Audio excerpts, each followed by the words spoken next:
Konnichiwa, my name is Kaori Nagao and you're watching Kaori Luxury Real Estate. Thank you so much for tuning in.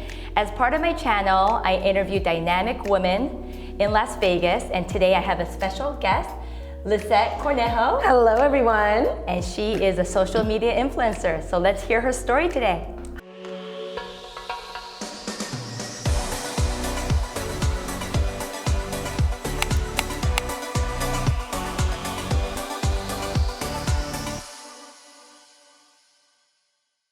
Hi Lycette, how are you today? I'm doing great, fantastic. Thank you for having me today. Thank you so much for coming. I'm excited to share your story. I'm excited too, I'm so excited. So starting with Lycette's amazing bio.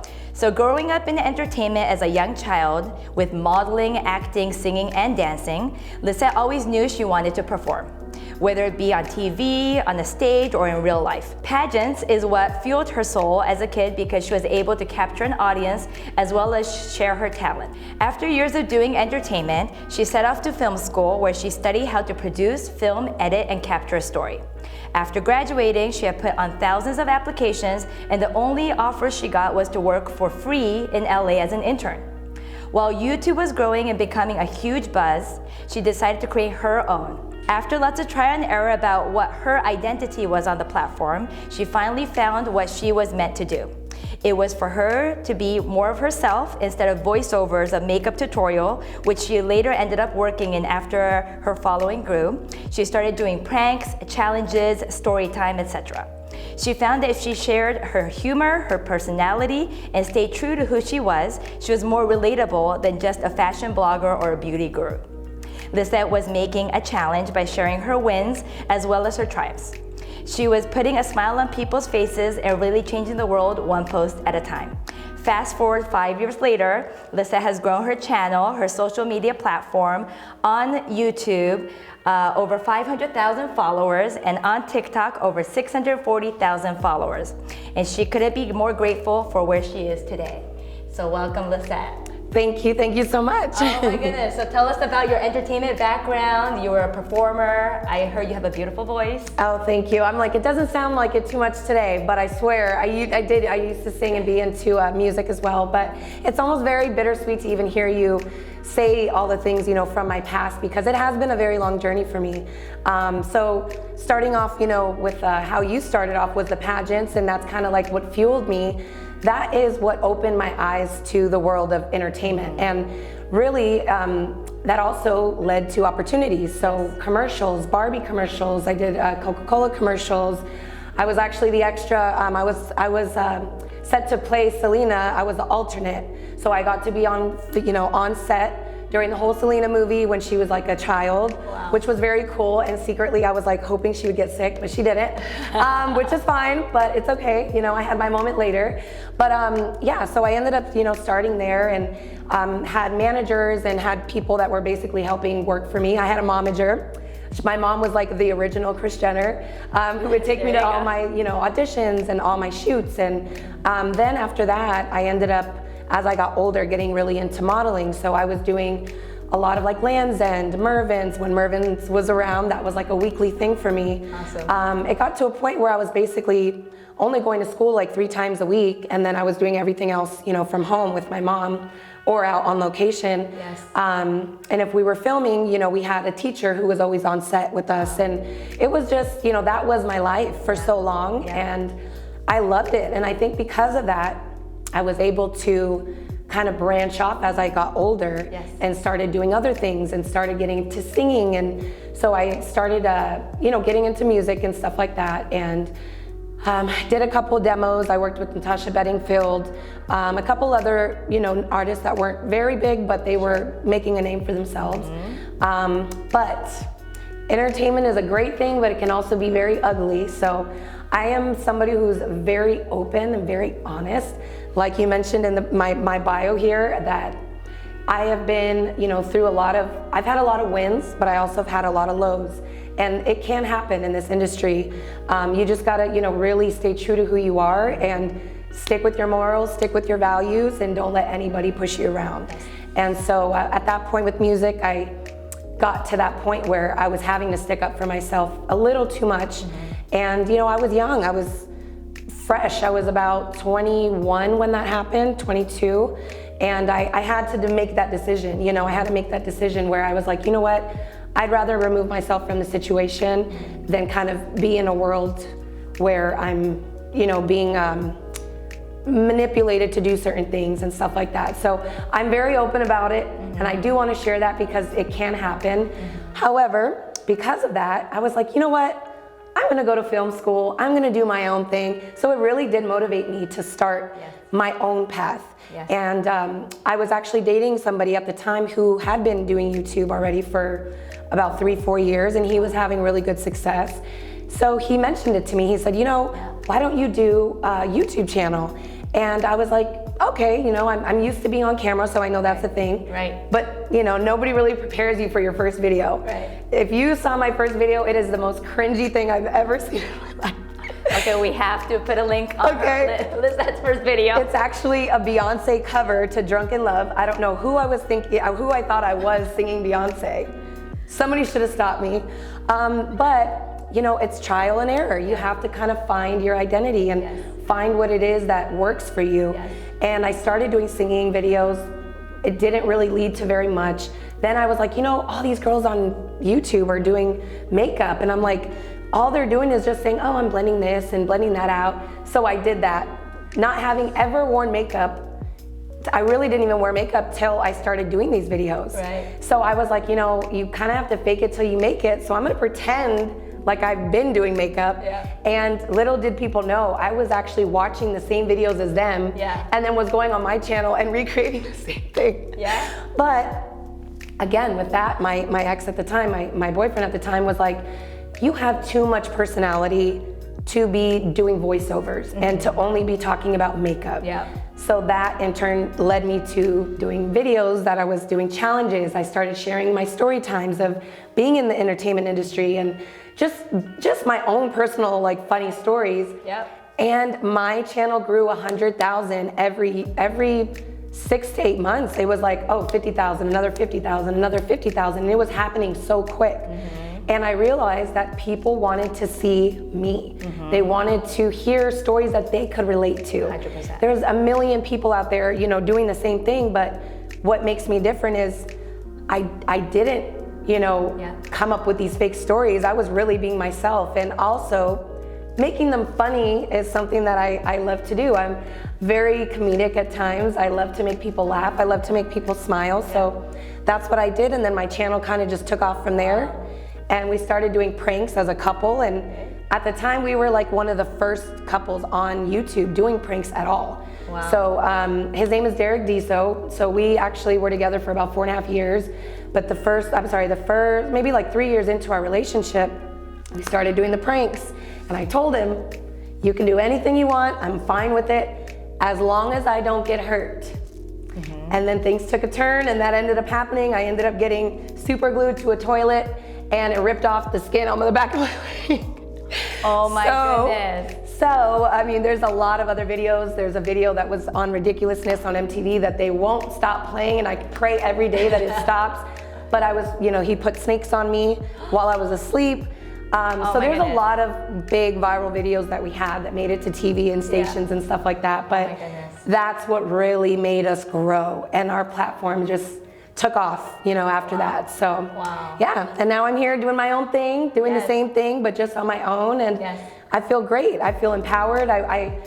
My biggest thing is wanting to share, you know, my stories with other women out there and inspire them to be great, but also not only that, just to inspire them to be who they are and really lead with their passion, because in this world, everybody wants to fit in, and everybody wants to be noticed, so they start doing things that other people are doing and not being true to who they are. And you know, I definitely make that a very known thing on my channel and on all my platforms, is to be you, because we are all unique in our own way, and there's somebody out there that will think you are it, you know, and meanwhile you might be sitting there looking at yourself thinking, what do I have to do? I'm missing something, and all along you had it the whole time. Oh, that's amazing. So that's an inspirational.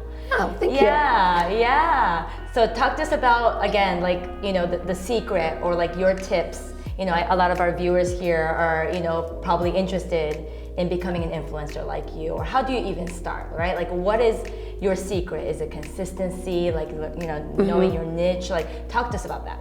So I actually, I mean, just as I mentioned, I kind of jumped around a lot at the beginning, but a lot of creators do that. I mean, you're definitely not alone. If you are somebody who, you know, you feel like you're struggling, one minute your video does great, and then the next minute your views are, you know, down to the floor, don't look at it as a, you know, a loss or that you failed, because it's not. Every failure leads to a win. So you cannot give up, you know, just keep going, be consistent. But one thing that I did actually hear from another YouTuber who was very successful, and I'm sure a lot of people know of her too, was Desi Perkins. So I was a makeup artist, freelance makeup artist. I also worked for MAC, Sephora. So I was a traveling teacher. So I used to teach women how to do makeup. And that was another thing that I really loved, because I was working with people of all ages, you know, and men and women, which was even, you know, cooler, because it's the world that we live in today. So to be able to really like take that and do something fun with that was great. So I ended up meeting her while I was working, was Desi Perkins. And I was like, oh my God, like she's here. This was in Manhattan Beach. At the time I had, I think, 25,000 subscribers. And I asked her, I said, you know, as a YouTuber, what would be your number one, you know, advice for me to grow? And she told me, whatever you do not worry about your views. Do not worry about your followers, your subscribers. Be consistent. She said, upload as much as you can, because it's just like anything else, out of sight, out of mind. The more you start uploading, the more they see your face. The second you start falling off, they forget. You know, so it's one of those things that you have to make sure that you kind of stay on some type of schedule. And I can't even say I'll be here. I'll be the first one to say it has not been easy for me, because we have life. I have 5 stepkids, I have my husband, you know, and there's a lot going on, but as long as you can make some type of schedule and stick to it as much as possible, you should find success. Definitely, just don't give up. It's a long term, right? So it's not like, you know, one video viral like overnight. It's like consistency in the long term kind of. Absolutely, and going back to that, she actually helped me with that advice, and I took it and ran with it. So, you know, especially coming from a successful YouTuber, I wasn't gonna just put that in my back pocket. I mean, I put it on everything. I made sure everything was stamped with her approval, you know, kind of thing. And I ended up growing to 50,000 in like 3 months after that. So it was like quick, it was really quick. So that just goes to show you, as long as you're staying consistent, everything else will just start to kind of roll, and you'll find the success definitely in consistency. How often were you posting on YouTube? So I was doing once a week, then went to 2 times a week, and then actually about a year ago, well, maybe 2 years ago, I switched to 3 times a week, which is a lot of work. I will also say people think that it's very easy, and it is very fun. Don't get me wrong, it could be, you know, frustrating at times, but it's a lot of fun. It's a great job to have, especially when it's your full-time job.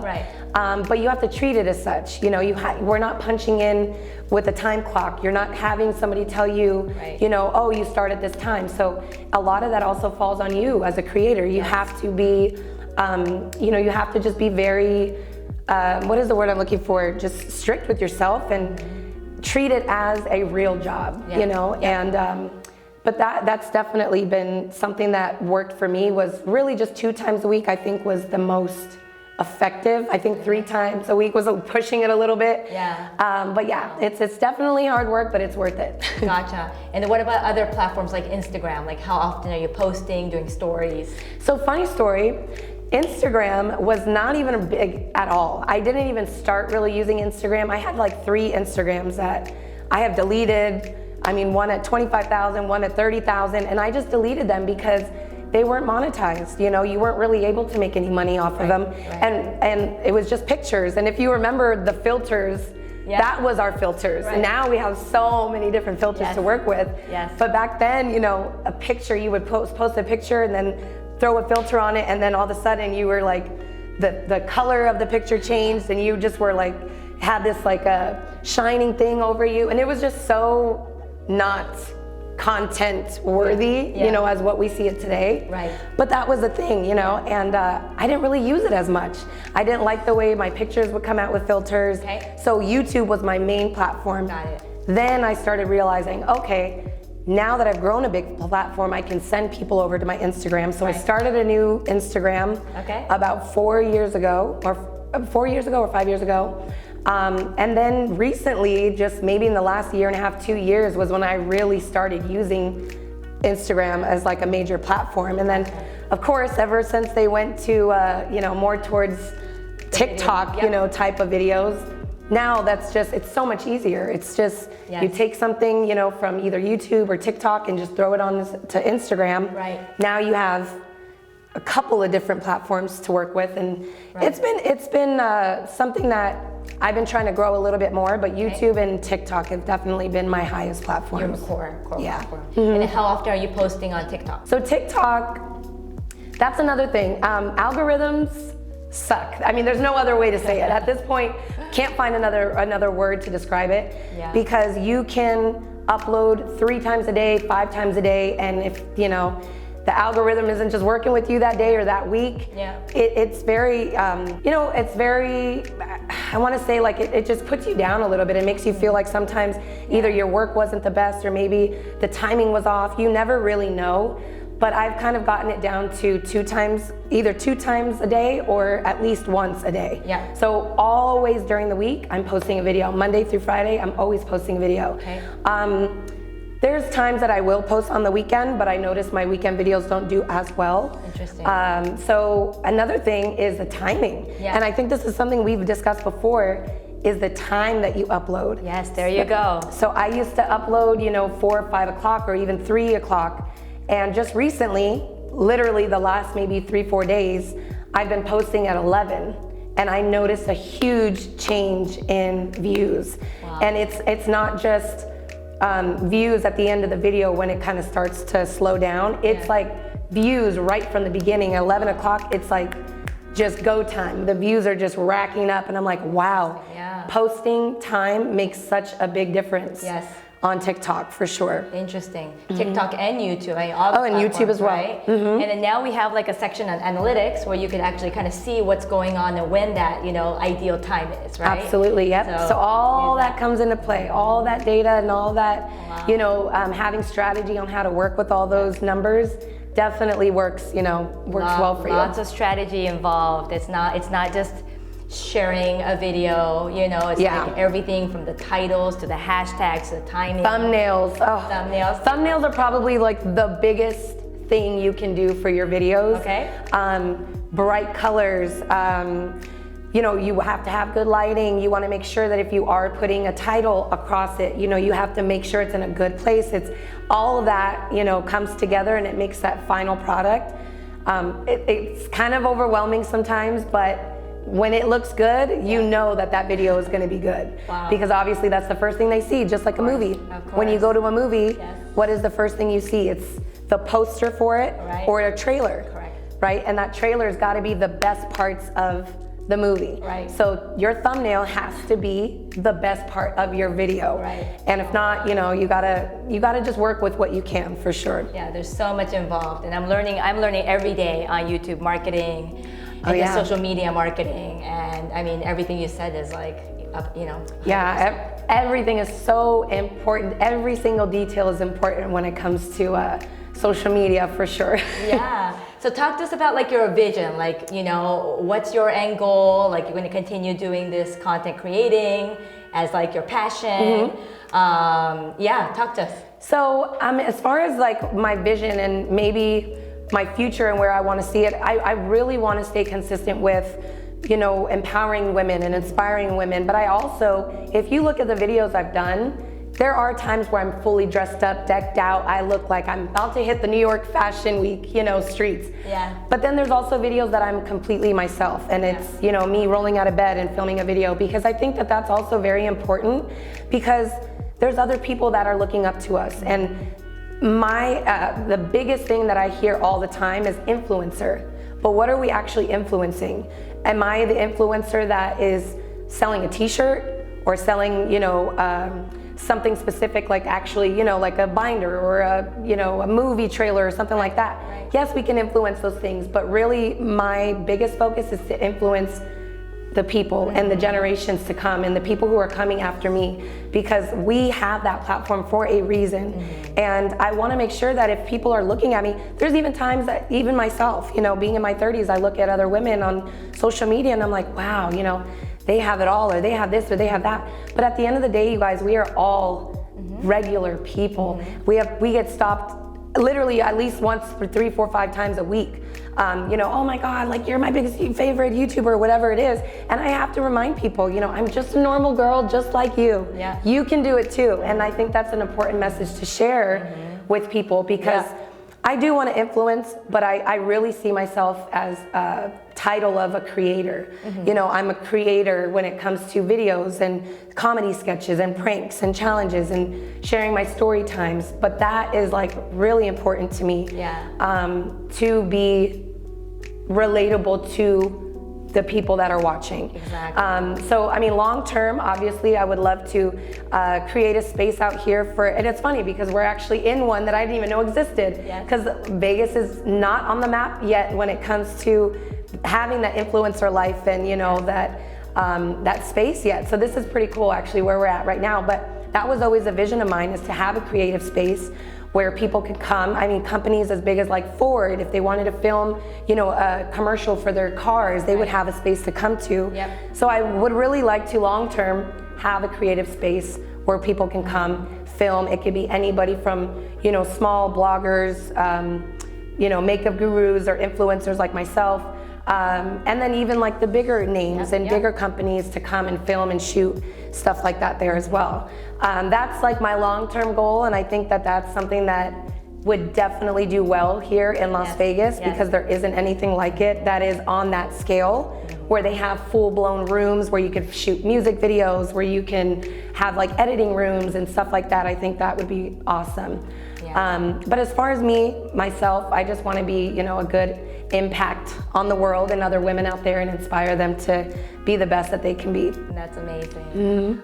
Any other, you know, things you'd like to share to the audience about yourself? Any other, you know, fun facts or? Well, I do come from, so it's funny, I actually became a stepmom of 5 kids overnight. So I met my husband here in Vegas. He was here for, you know, a fun weekend trip, and we instantly just connected. 4 months later, I moved to Pennsylvania, and 6 months later, we got married, and I became a stepmom, and it was very challenging, I should say. I almost kind of had in the back of my head like, oh, they're not young kids, so it's fine, it's perfect, they're not babies. You know, I'm not gonna be having to run around changing diapers and stuff because they're older. But, you know, raising teenagers is actually, I feel like, a lot harder than raising kids. I think so. I'm not there yet, but... Oh yeah, and you know, that has been the struggle for me. But again, I wanted to have the biggest impact on them by giving them opportunities, you know, providing them an opportunity, because where we lived, there wasn't very much. So I ended up moving the whole family here to Vegas, because everybody knows Vegas is a place that you can do many things. There's a lot of things for kids, there's a lot of things for adults, obviously. But now we've come to, you know, a place with good schools, with, you know, low crime rate.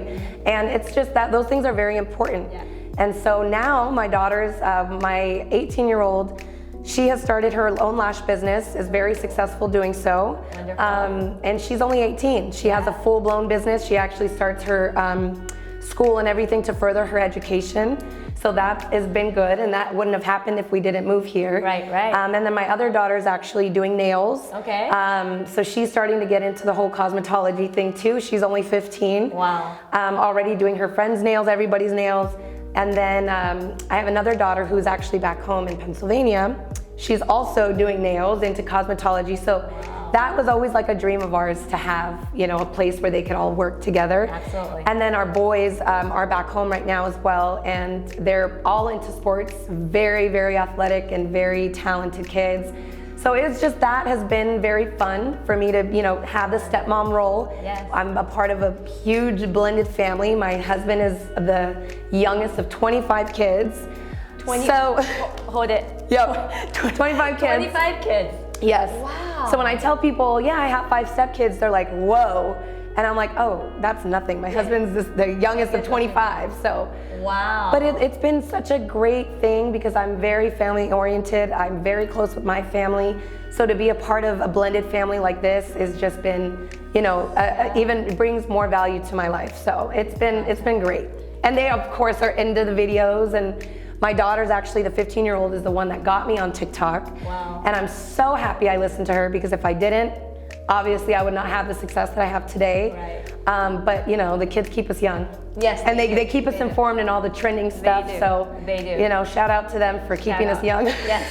Yeah, my 10-year-old told me to do TikTok last year, and she's like, Mom, you've got to reach that younger generation, the younger demographic. They're all going to be buying homes eventually. I was like, you're right. Oh yeah. And here we are. Yes, So, there's many things that you can learn off of social media too, which is great. Yes, yes. It's a place for everybody to come together and you know, help each other out. So. Yeah, and the younger, and you know, our kids are teaching us now. Oh yeah. You know, how to do all these special effects and everything. About They are TikTok. very talented and very young. Yes. I'm excited to see what some of these kids are going to be doing when they're in their 20s and 30s. I'm like, they're all going to be CEOs, owning their own businesses, and it's definitely a fun time in this generation to see, you know, these kids doing so many things. They're like genius, you know, brilliant kids at such a young age. Yeah, thanks to internet, right? Yes, of course. Yes.